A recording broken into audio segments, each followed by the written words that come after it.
In the original wave of Marvel sets, the day one purchase for me was the Deadpool helicopter set, just because I absolutely love the character. Funnily enough, after I saw X-Men Origins Wolverine, and honestly, this is probably one of my top 5, if not top 10 minifigures in the Marvel line, and maybe Lego overall. When I started buying custom minifigures last year, one of the first ones I knew I had to get was the original Phoenix Customs Deadpool figure based off of the movies. And honestly, looking at the details between the two figures, these ones are pretty comparable. The Lego version features the sort of sword sheath that was introduced in Prince of Persia, front leg printing and torso printing. There is some printing on the back of the torso. Other than that though, just black arms, nothing on the back of the mask. I do think having the little fold would be nice to improve this figure. But the colors are nice, the belt buckle looks good too, and this is just a very good representation of that comic book version of Deadpool. And again, looking at the PCB version, you can see it has the same sheath. This figure originally came with a brown one. I swapped it out for the black one that came out with Blade. And like I described, it has those little mask lines on the back to add a little bit more detail, and even has some arm printing on both sides.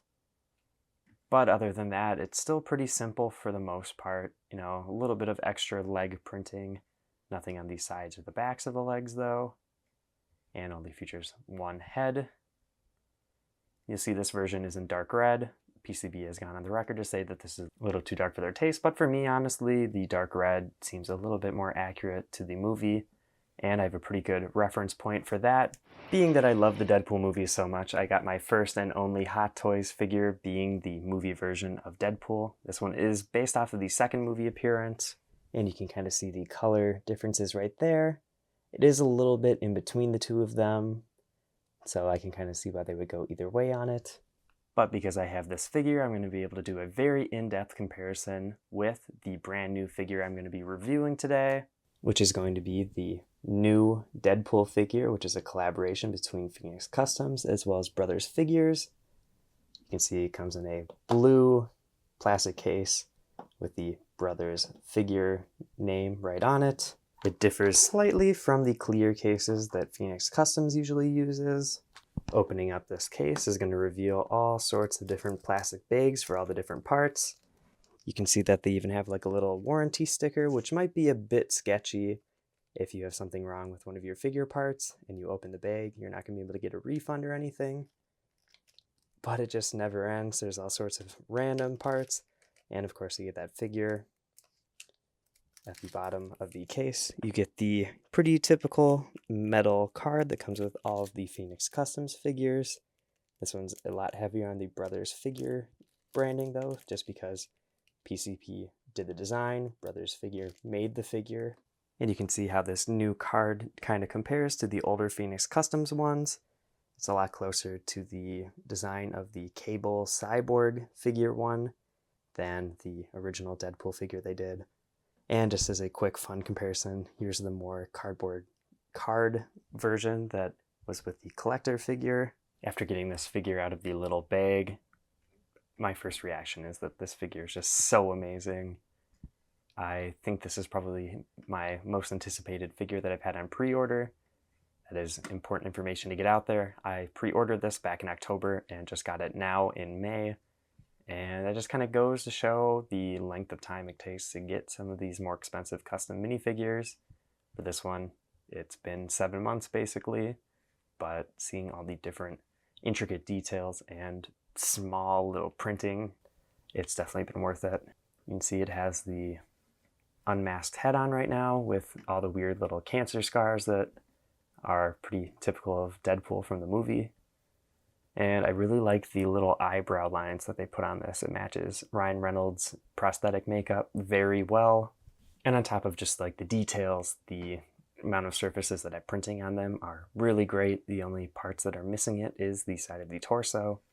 And I'm not even a fan of having print there, so that's perfect for me still. It even goes onto the legs, where you can see it is on the inside and the outside. So this is basically an all-around printed figure, and that is great and really is necessary for a character like this with all the straps on their suit. Other than the minifigure parts, it comes with 2 different accessories, being this tile print of the drawing Deadpool shows the people on the bridge battle from the first movie. And you also get his sheath, which also has the swords being able to be removed, like you can see here. So this sheath is actually 3 custom parts. You might have noticed that it didn't have a bracket or anything, and this is where the magic begins. It's actually magnetic, and the magnet strip goes all the way along the torso basically, so you can adjust it in different ways, rotate it a bit. So adds a little bit of fun and can help with pictures if you want more of the swords showing or less of them. The way that that works is that there is that little bit of magnet in the back. If you pull up on the legs, you can see it just kind of fall out. And if you're not dropping and losing the magnet, the swords are also pretty loose in the sheath. You also have to be careful with the magnet. If you put it in the wrong direction, it's not going to work with the sheath magnet. So something else to keep in mind. The way that this is done, you could in theory put it in another figure. Like you saw with this one, it is loose in there. I've noticed when I tried putting it in my version 1 of the figure, it's too tight to fit. So if you're not afraid to permanently put this magnet in a different figure, go ahead and do that. It's also worth noting that the magnets are strong enough that the sheath will hold it in if you have the torso loose. And you can see how close the sheath design is to the Marvel Legends and the Hot Toys version with these same sort of angled lines. It's kind of cool. The Hot Toys sheath is also magnetic, so that's a cool little connection between the 2 of them. Other than that, all 3 of them have these same sort of pouches on the back, and you can see the different red and black dividers. The minifigure obviously loses some of those details compared to the Hot Toys one, which has different straps instead of just colored blocks. The sword and the sheath definitely are great accessories, but what else is very impressive is getting 4 different masked heads. Looks like the back of them is all the same, but you can see in the front all of them have different eyes and expressions. It's great to have these options, and let's throw on one of the more generic ones quick. And this is definitely where the full package sort of comes together with the sheath on, you know, having the little drawing in his hand. And this has great little details like the characters having minifigure heads, but you can see in the drawing he has guns, and that's one of my complaints with this figure is I wish it came with something, even if it was just some black brick arms pistols. That'd be better than nothing. You know, the custom swords are cool and all, and they might be a little bit small. I'll do a comparison with the Hot Toys one to kind of show the scaling of what this would be for a normal sized human. But this mask is really great, and since the figure comes in that normal Lego red, it'll be compatible with the comic book version if you want to spruce this one up a bit. I actually really like the look of this, and while we're on the topic of masks, you can see that it is a little bit different than the design from the original figure. The eyes are a bit spread apart, you can see where the black is, and just the overall the black is a bit smaller. So this takes place before the bridge battle versus the original one. Has those 2 little bullet holes that are in basically the whole movie. And I guess while I have this figure in hand, there's just all those little improvements, like the arms having the different straps being a lot more individualized and actually detailed versus the original one that just had some black lines and the black for the overall shoulder pad. And I just can't keep going on about how much I love this. You know, the boots are really great with the printing. The alignment is also great. You have that little knife with a sheath on the side there, and towards the hips, you know, you have both pistol holsters. But again, doesn't actually come with guns, which is unfortunate. With a little bit of a closer up detail, I will say one thing that I'm kind of disappointed in is the belt buckle. It just doesn't have the eye shapes that I feel like are a bit more iconic with Deadpool, especially when comparing it with the version 1.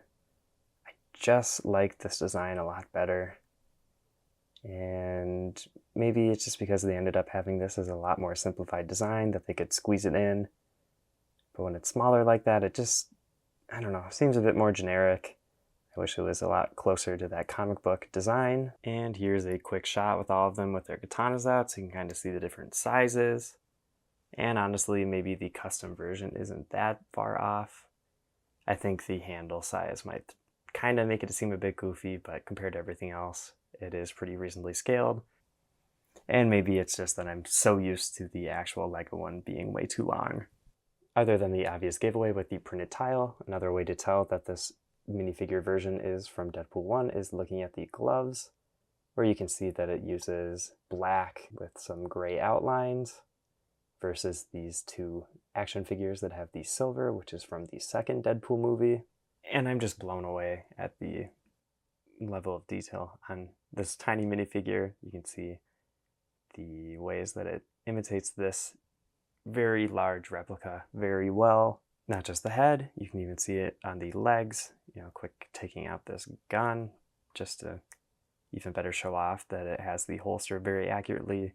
Those two little brown pouches that are on the leg as well. The only real inaccuracy that I can see is on that leg with the knife on it. The Lego version only has the one strap versus the actual one has two straps. Of course, it would be getting a little too close to the foot, so it wouldn't print properly. So I can see why they changed it for the minifigure. But even with that very minor inaccuracy, you can see they added so many tiny details still, like the little studs that are on the buckle there for the boot is on the minifigure on the outside and on the inside. So that's really crazy to see, honestly. It's such a small scale. One thing I will say though is it's too bad that it doesn't have this like metallic coating that is on the action figure. I think that's pretty accurate to what is in the movie, but I can kind of see they wouldn't want to add another color. And after several minutes of gushing about this figure and repeating myself multiple times, here's just the little evolution from the Lego figure to the custom one. And all the random parts and accessories for this figure are just really great inclusions, including all those heads. And it's nice that these parts are kind of backwards compatible. Since it's in that Lego red, you can use it with the original Lego figure.